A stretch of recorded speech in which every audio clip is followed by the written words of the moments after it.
So now Laura, and her paper, Algis Mickūnas, Philosophy of Eros. Good afternoon.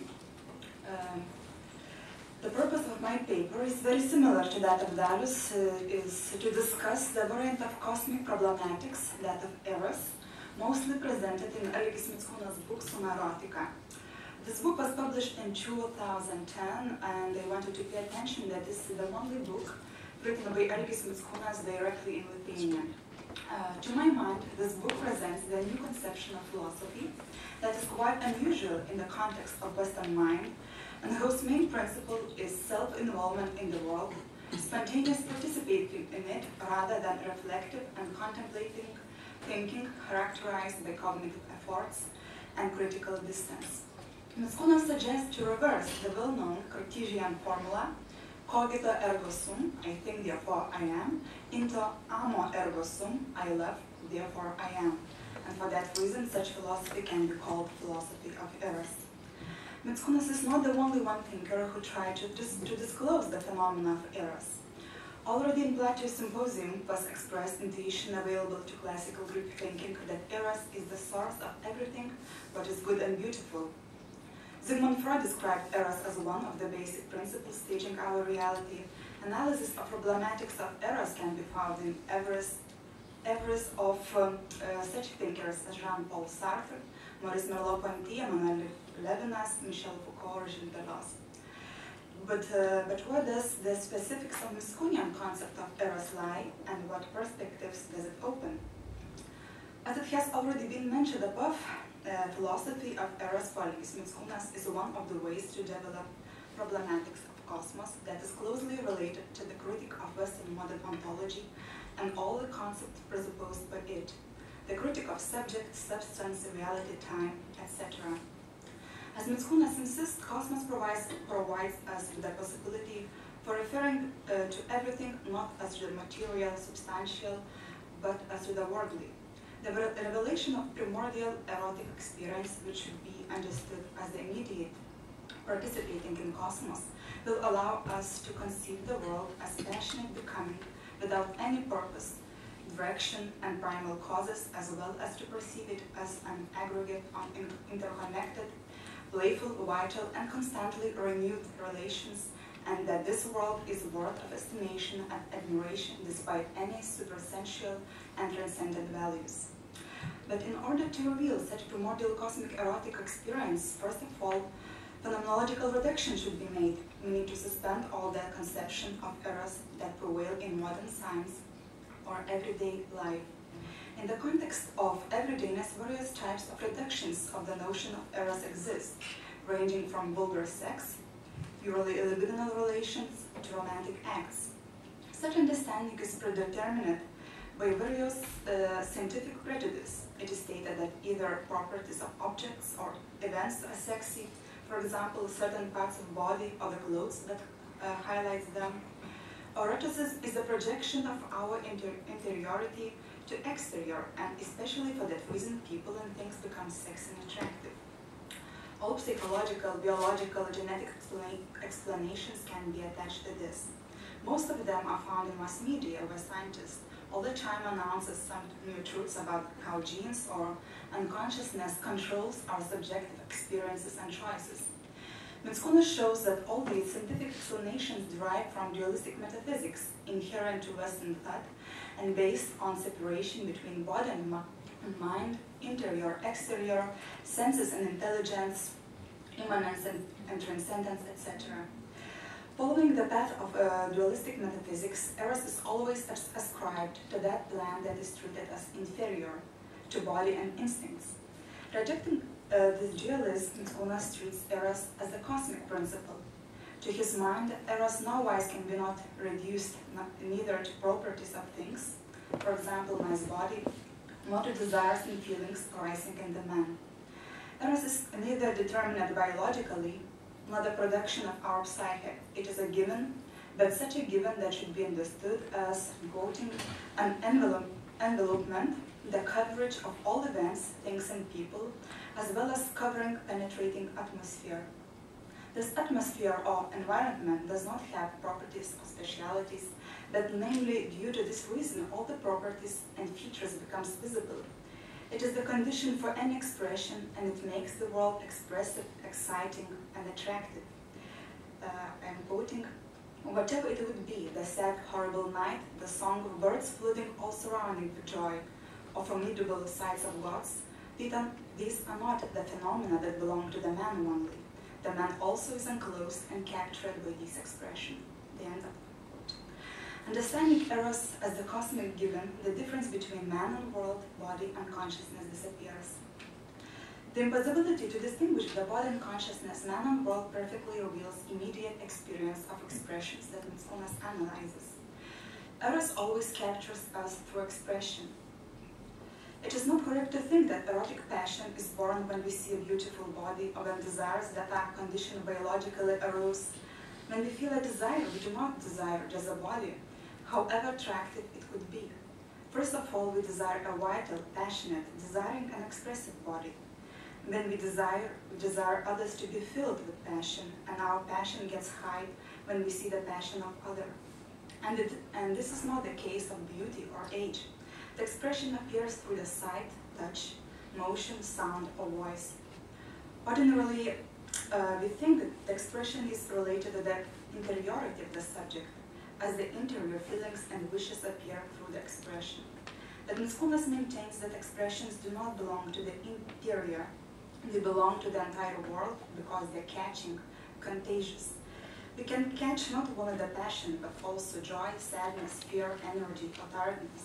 And we catch these expressions not only from other people, but also from other things or events of the world.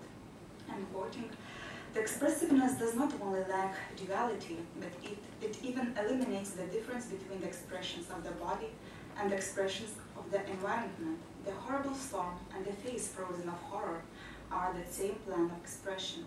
Solitary night and solitary face share the same loneliness. Both sparkling sunrise and the glow reflected in the eyes are the same continuous expression." The end of quote. To Mickūnas' mind, many more of such expressions exist there in the world than we could give, transferring our internal feelings. Due to these expressions, the world becomes alive, exciting, and attractive. Even more expressions are the condition of creation. One theory of creativity maintains that art is born from the internal feelings and expressions of the creator. If you take music, for example, the sad melody of a piece of music is inspired by a capture of certain world expression. Such melody floods all the listeners with sorrow, that is, it infects them with certain expression of the world. Thus, direct experience of expressions analyzed by Mickūnas reveals the all-embracing given of Eros. Versatile energy of Eros spreads in the universe disregarding any limits, and simultaneously linking the most dissimilar and diverse world phenomena by vital relations. The dimension of expression reveals the moment of infinity and self-sufficiency that are characteristics of the plan of Eros. According to Mickūnas, Eros does not have a well-defined goal, direction, or intention, and manifests itself as a continuous self-creation of the world. To be more exact, erotic intention directed towards one individual always includes much more. It is the continuous and excessive energy that pulsates without rest and which does not search for anything else except itself and is not content with any self-realization. I'm quoting, "Eros, as a source of life, does not possess any other source. It is a primordial principle whereof denial would be contradictory." The end of the quote. Thus, Eros is what propels itself constantly and creates through participation in various plans of the world. The power of Eros manifests itself through individuals' desire to rejuvenate, regenerate, and to maintain vital links with other people and surrounding environment. When an individual is in love or admires somebody passionately, he or she feels special, elevated, and sublime. This happens because he or she regains the lost primordial unity with cosmos in this passion. I'm quoting, "Erotica, as a source of attraction of the universe, is coverage where everything wants to return, to immerse into it, and to revive, die, disappear, and, having accumulated powers for passionate creation, to reveal oneself to be again. The end of the quote. And this creation and this passion, according to Mickūnas, are infinite. An individual is incapable of escaping from it and suspending it without denying oneself at the same time. The belonging to this plan is of primordial nature. Such all-embracing plan of Eros explains why love, similar to any other activities, is continuous. After all, if Eros was purposive, attainment of the goal would result in waning of passion. However, passion aspires to feel a desire and to constantly regenerate. However, despite the moment that Eros is the condition of vitality and attractiveness of the world and the condition of man's creativity, in many cultures the immediacy of our participation in the plan of Eros is denied. Analyzing different cultural traditions, Indian and West culture, Mickūnas reveals that the lack of that kind of erotic relationships especially is inherent to the technocratic neurotic Western tradition, directed towards transcendence, trying to control, translate environment, to preserve one's identity, ego, sacrificing everything what is beautiful and vital for the sake of high ideals. Mickūnas describes a long history of the forgetfulness of Eros. The spontaneity and immediacy inherent to mythical consciousness gradually was replaced by purposeful consciousness, which proposes imperative of transcending sensual world. As early as Plato's philosophy, the energy of Eros serves transcendent goal, and Eros becomes purposive. Thus, attempt to purify the Eros lead to rejection of its sensuality, which means forgetting and disregarding its cosmic and all-embracing given. The further to the tradition of Western culture and philosophy was incapable of escaping from the traps of this dualistic metaphysics, simultaneously interconnecting Eros with libido and separating from it. Freud actually employed the energy of Eros for action of sublimation and trespassing. All the achievements of culture are approached as expression of sublime, instinctive, and sometimes even cruel energy of Eros. That Eros of Freud lacks direction or goal. The rhythm of its energy is defined as assurance of temporary equilibrium, which leads therefore to libido. In fact, libido discharges and at the very moment temporarily fades away. Moreover, Freud derives Eros from unconsciousness, from interiority.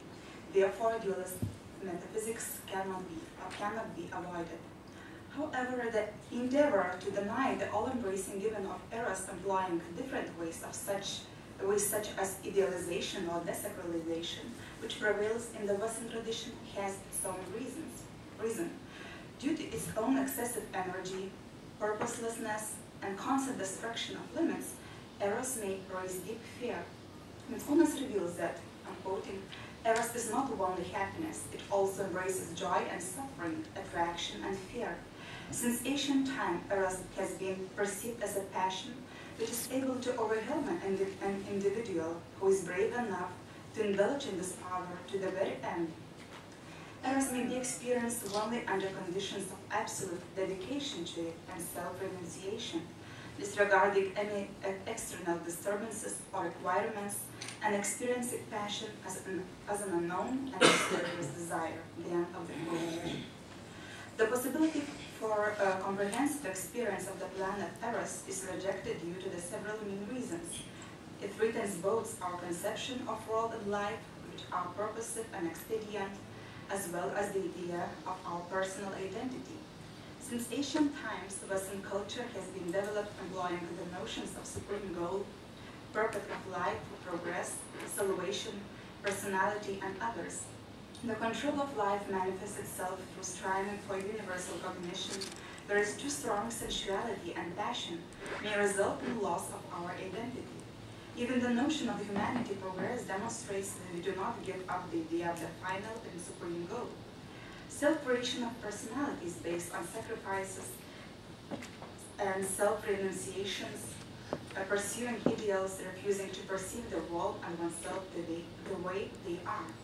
To entirely dedicate oneself to the power of Eros means merging with the world and its expressions, not placing goals of own life and its goal over it. Eros may not only provide with beatitude, but also hurt when we experience that our desires are never fully satisfied, because new desires immediately emerge. Therefore, to have desires and to be overmastered by Eros may be dangerous.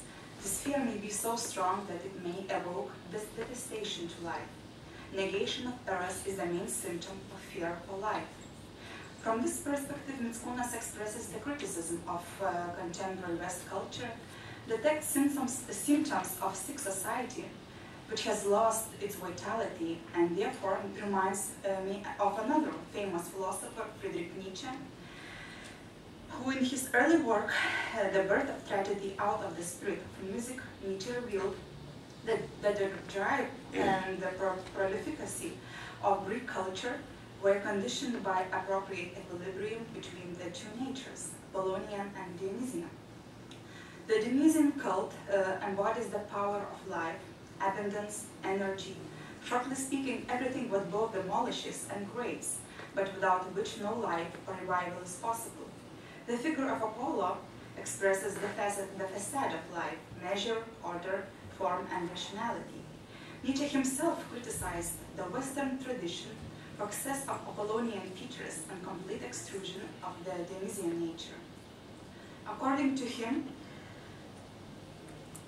this condition, the decline of Western culture, loss of vitality, and creativity of Western consciousness, regardless its excellent technological inventions, constantly carried out progress and emphasized on the principles of rationality progress. It may be stated that the meaning ascribed to Eros by Mickūnas coincides with the Nietzschean understanding of Dionysian nature. Philosophy of Eros by Mickūnas, similar to that of Nietzsche, appeals to recovery of love of life, vitality, and sacrality of the world. One of the most intriguing moments of Eros philosophy is problematics of female eroticism.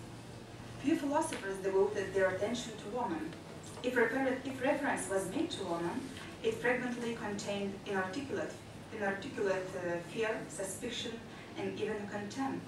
Her wit and abilities were frequently undervalued. Nietzsche himself was afraid of woman, but he perfectly revealed a frightening admiration for her dual nature, employing the following metaphors. Approaching of a woman is similar to a sailing ship gliding calmly across the sea, and her delicate gloves hide razor-sharp nails of predator. End of quote. Obviously, it is safer to admire a woman from a distance. However, Mickūnas has turned a woman who has been devaluated, demonized, and considered a weak gender for a long period of time into an object worth to philosophy. Mickūnas perceives femininity as sacral and strong, since female nature expresses the essences of Eros as a cosmic given best. I'm quoting, "Woman is naturally born shaman, and she hardly needs any lessons because she has taken roots into our head of the world and isn't consigned with it. As a protector and caregiver, she is a catch-all and healing given, mother, material, substance, source, which is the beginning and the end of everything." The end of quote. Moreover, it can be stated that while revealing the powers of femininity, Mickūnas inducted the very center of philosophical thinking into femininity. Women turn out to be the source of world wisdom for men to learn from. It is also reminded that the majority of mythological heroes and figures acted under protection and support of women. Odysseus was supported by Athena, Dike direct life of Parmenides, whereas Socrates shared wisdom with Diotima. Quoting, "The wisdom of those women is not boring. Their science is an adventurous trip from where nobody gets back the same and improved. Wisdom and courage becomes inseparable. An individual is not able to learn such wisdom-making attempts to surpass the world. To achieve this, one has to get entangled with it and to disappear in its waves." The end of the quote. Masculine power is approached as a superficial and facade, as a protection against a woman whose power is given rather than constructed. Following Mickūnas, woman is humiliated and demonized because she causes danger and highlights man's inferiority.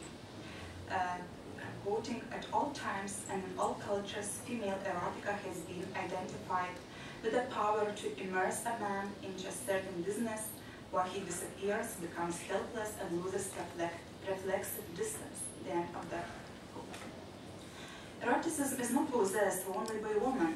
Eros has penetrated into everything, and thus, men fighting against female erotic power in reality struggle with eroticism inside them, with what is usually considered to be non-masculine features: sentimentality, immediacy, sensitiveness, and spontaneity. Masculinity is most frequently defined using such features as harshness, rigidity, ability to gain control of oneself and to trespass what attached is pleasant and joyful. It is namely a renunciation, which as it makes masculine culture more exalted, more dignified, and more divine. So generalizing, it may be stated that Eros philosophy by Mickūnas is the search for consciousness that openly and joyfully accepts the idea of cosmic becoming. It is applied as a remedy for nihilism and possesses a certain therapeutic meaning: to restore love and respect for life and world, whatever they are, without transcendent goals or illusion of eternal identities.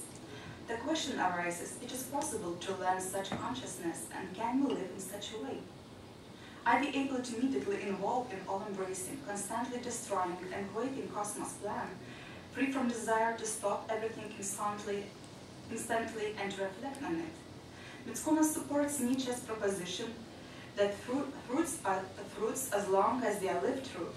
The extent to which Algis is able to implement his own principle, amo ergo sum, to passionately love and enjoy who and what's around him, is the same to which he manages to convince us with the possibility of Eros philosophy.